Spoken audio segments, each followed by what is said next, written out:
फरक त्या ठिकाणी आपल्याला जाणवतं आणि टाइम मध्ये सुद्धा फरक हा मोठा आहे. त्या ग्रुप मधला टाइम रिपोर्ट मध्ये दिला त्याच्यामध्ये ती इतकी मोठी गल्लत आहे, ती गल्लत सुद्धा त्या ठिकाणी आपल्याला काढता काढता फरक मोठ्या प्रमाणात त्या ठिकाणी येतोय पुढे. आता ह्याच्यामध्ये बीए टेस्ट म्हणजे टेस्ट ही करावी कुठं करावी लागते, तर ही एक वेगळं ठिकाण असतं, त्या ठिकाणाचं इथं आपल्याला करावं लागतं जे एअरपोर्टच्या आत असतं. पण इथं जर बघितलं तर ही विमानच्या आतमध्ये हे कुठेतरी प्री टेस्ट ही केली गेली असं रिपोर्टमध्ये दिलंय.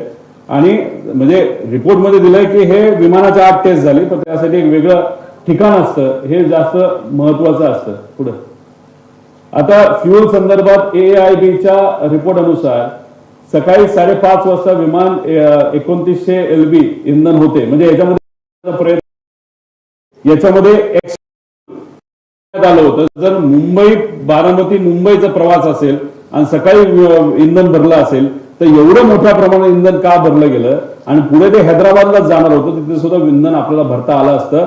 पण 90 ते 95% इंधन हे विमानाच्या पंखामध्ये होतं. ते मुद्दा का असा आमचा प्रश्न आहे. आता हे मिसमॅच ऑफ द टायमिंग आहे. म्हणजे याच्या रिपोर्ट नुसार 7:38 पोहोचले विमानतळावर.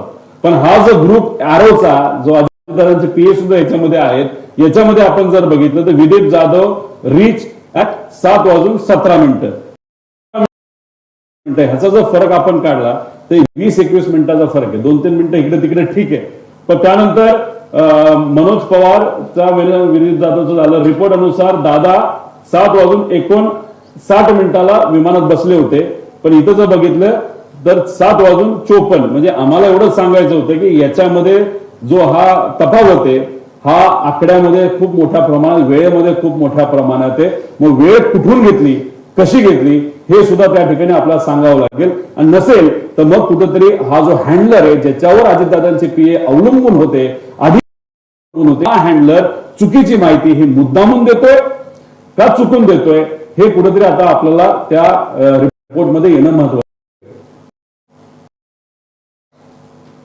आता याच्यामध्ये इंटरेस्टिंग आमची अपेक्षा या रिपोर्टमध्ये ब्लॅक बॉक्सचा फोटो हा यायला पाहिजे होता. सहसा फोटो महत्वाचा.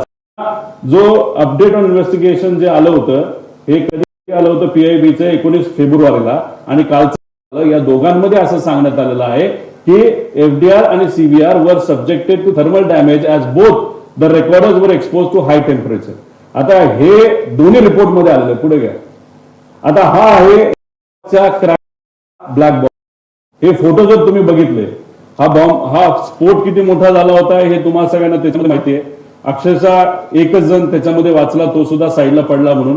आता ह्याच्यामध्ये हे ब्लॅक बॉक्सची परिस्थिती आहे आणि ह्याच्यातून डेटा निघाला तर 100% डेटा निघालेला आहे. फक्त तो DGCA पूर्णपणे त्या पालकांना नाही तर नातेवाईकांना दिलेला नाही, नाहीतर तो अजून बाहेर आणला नाही. त्याला पण फार मोठी कॉन्ट्रोवर्सी आहे असं आमचं मत आहे, पण ते नंतर विषय घेऊ. तर हा ब्लॅक बॉक्स आहे एअरबसचा ड्रीम लाइनर पुढे. आता हा आहे लेअरजेट 55. हे पुढचं फिलाडेल्फिया मध्ये पडलं होतं. त्याचा व्हिडिओ आहे. इथं जर तुम्ही बघितला माणसाच्या माले विमान पडलं, स्फोट झाला आणि त्याच्यातला हा ब्लॅक बॉक्स आहे. आणि या ब्लॅक बॉक्सची सगळी माहिती ही तिथं काढण्यात आली, रिकव्हर करण्यात आली पुढे. आता ह्याच्यामध्ये तेजस प्लेन क्रॅश ही दुर्दैवी घटना दुबईला झाली होती. आपलं एअरफोर्सचं विमान हे पडलं होतं, फार मोठा घात झाला होता. आपला जो पायलट होता शहीद झाले. आता ह्याच्यामध्ये जर बघितलं तर कॉज वगैरे दिलंय, पण हा सगळा डेटा दुबईला प्रोटेक्टेड आहे, काही अडचण नाही असं सांगण्यात आलेलं आहे. एवढा मोठा आणि ते सुद्धा सुपर जेटचा क्रॅश होऊन सुद्धा पुढे. आता हे मी सगळं तुम्हाला माहिती सांगितली, यात काय मी खोलात जाणार नाही. किती टेम्परेचर कसं काय हे सगळं मेल्टिंग पॉईंट वगैरे तुम्हाला सांगितलं पुढे. आता ह्याच्यामध्ये तुम्हाला मगाशी एक सांगितलं होतं 2023ला एक असिस्टंट जे डिरेक्टर होते त्यांचं नाव होतं रामचंद्र, अजितदादांच्या ब्लॅक बॉक्सच्या वरती सही केली आणि तिथं असं पोलीस स्टेशन ब्लॅक बॉक्स सुरक्षित असल्याची नोंद ही बारामतीला तिथं झाली. आणि सही कोणाची असेल तर हे रामचंद्रनची सही आहे. याच्यात 2023 ला ते असिस्टंट डायरेक्टर होते. तो तपास पुढे कुठेच गेला नाही, पण आता हे असिस्टंट डायरेक्टरचे हे आता डेप्युटी डायरेक्टर झालेले आहेत रामचंद्रन, आणि त्यांची ती सही आहे. म्हणजे तिथे ती लिहिले, हे जरा आम्ही पुढे घ्या. हा आहे अजितदादांचा ब्लॅक बॉक्स. हे आहे एफडीआर आणि हा आहे सीबीआर. आता ह्याच्यामध्ये तुम्ही जर बघितलं असेल तर इथं काही लोकांचे हे उचलताना बोट लागले, म्हणून जी राख आहे ती तिथं स्वच्छ झालेली तुम्ही तिथं बघू शकता. आता हा आहे सीबीआर हनीवेलचा आहे आणि LG टेक्नॉलॉजीचा हा एफडीआर आहे. आता ह्याच्यामध्ये तुम्ही बघा, एकतर कलर आहे, ह्याच्या फक्त थोडीशी राख बसली. आता राख बसली नाही तर त्याच्यावर काय काजळ म्हणून असं ते म्हणत असेल तर हे हास्यास्पद आहे. इथं कुठेही बाहेरच्या बॉडीला कुठं त्याच्यात हे झालेलं नाही, डॅमेज झालेलं नाही. ही जी नेम प्लेट असते, जसं मोटर आपली जी शेतातली मोटर, कुठे तुम्ही वॉशिंग मशीन घेतलं त्याच्यावर एक पट्टी असते, ती पट्टी चांगल्या क्वालिटीची आहे. इथं प्लास्टिकचं काहीतरी तिथं लिहिलेलं आहे, हे सुद्धा त्याच्यामध्ये कुठंच त्याला काही डॅमेज झालेलं नाही. आणि हा जो कनेक्टर असतो तो कनेक्टर सुद्धा कदाचित तो प्लास्टिक नाही तर कशाचा असू शकतो, तर तो कनेक्टर तिथे डॅमेज झाला नाही. आणि ह्याच्या आत एक चिप असते आणि एक रेकॉर्डर असते, त्यात 1600 डिग्री, म्हणजे हे सगळं टेक्निकल तुम्हाला सांगितलंय. हा आहे.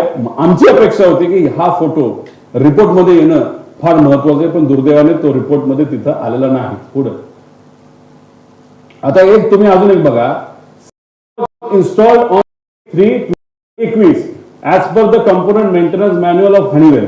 म्हणजे हे विमान आहे 16 वर्षापूर्वीचं, 15 का 16 वर्षापूर्वीचं. आता भारतात जर हे आणायचं असेल, जो मुद्दा आम्ही घेतला होता, ह्याचा आहे तो अर्धा तासाचाच आहे. तो बदलणं हे फार महत्वाचं होतं. ठीक आहे, चला तुम्ही बदललं, ते बदललं 21 मध्ये. त्याचा अर्थ हा सीबीआर हा 21 मध्ये बदलल्यामुळे हा लेटेस्ट सीबीआर असेल. म्हणजे जुना जर असता तो जळला बिळला आपण म्हणू शकतो ओल्ड मॉडेल आहे,